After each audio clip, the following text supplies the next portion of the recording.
تو میں بھی کسی دعوے سے نہیں کہہ رہا، لیکن دو امکانات ہیں۔ امکان نمبر ایک کیا ہے؟ ابھی عالم اسلام کا ایک سالڈ بلاک ہے جو یہودی ورلڈ آرڈر کی نگاہوں میں کھٹک رہا ہے۔ میں کھٹکتا ہوں دل یزداں میں کانٹے کی طرح۔ اگرچہ ان کی اسٹریٹجی کیا ہے؟ ایک ایک کر کے ان کے حصے بکھرے کر کے دیا پانچا کرو۔ ابھی وہ بلاک کون سا ہے؟ ایران ہے، افغانستان ہے، پاکستان ہے، اور روسی ترکستان سے آزاد ہونے والی جو ریاستیں ہیں، یہ ایک سالڈ بلاک۔ یہ عجمی مسلمان عربی نہیں، عربی گئے، یہ نوٹ کر لیجئے، اس لیے کہ عربوں کو اللہ نے فضیلت دی تھی، محمد ان میں سے تھے صلی اللہ علیہ وسلم، یہ رتبہ بلند ملا جن کو مل گیا۔ لیکن ساتھ ہی اللہ نے دھمکی بھی دے دی تھی سورہ محمد میں، ان تتولوا یستبدل قوما غیرکم، اگر تم پیٹھ دکھا دو گے اس مشن کو جو ہم نے تمہارے حوالے کیا ہے، تمہیں ہٹائیں گے، کسی اور کو لے آئیں گے۔ بہرحال اس وقت جو میں کہہ رہا تھا، ورنہ میرے پاس تو یعنی یہ کہ درد دل کہنے کے لیے وقت نہیں ہے، مجھے اپنی بات کو محدود کرنا پڑ رہا ہے، لیکن میں اب آ رہا ہوں اصل موضوع کی طرف، کہ ایک امکان تو یہ ہے کہ اس بلاک میں اسلام کا احیاء ہو،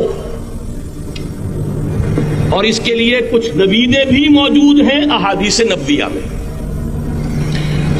وہ تو آپ نے سنا ہوگا اقبال کا شعر، میرے عرب کو آئی ٹھنڈی ہوا جہاں سے، میرا وطن وہی ہے، میرا وطن وہی ہے۔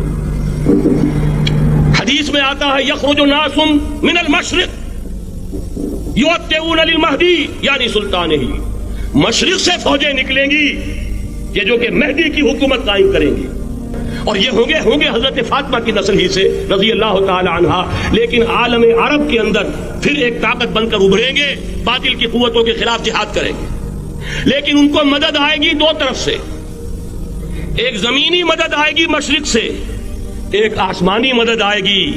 عیسیٰ ابن مریم کا نزول، حضرت مسیح علیہ الصلوۃ والسلام جو زندہ آسمان پر اٹھائے گئے تھے، نازل ہوں گے، اور در حقیقت ان دو مددوں کے نتیجے میں پھر یہود کا قلع قمع ہوگا، اور یہی گریٹر اسرائیل ان کا گریٹر گریو یارڈ بن کر رہے گا، عظیم تر قبرستان بن کر رہے گا۔ اس کی بڑی واضح حدیثیں موجود ہیں، اس کی بڑی تفصیلی خبریں موجود ہیں، یہ احادیث کی کتب کے اندر، بدقسمتی سے ہماری اس کی طرف توجہ نہیں۔ یہ سارا ماضی سامنے رکھیے اور حضور کی دی ہوئی پیشن گوئیوں کا مستقبل سامنے رکھیے، ان دونوں سے ثابت ہوتا ہے اس خطۂ ارضی سے کچھ ہونا ہے۔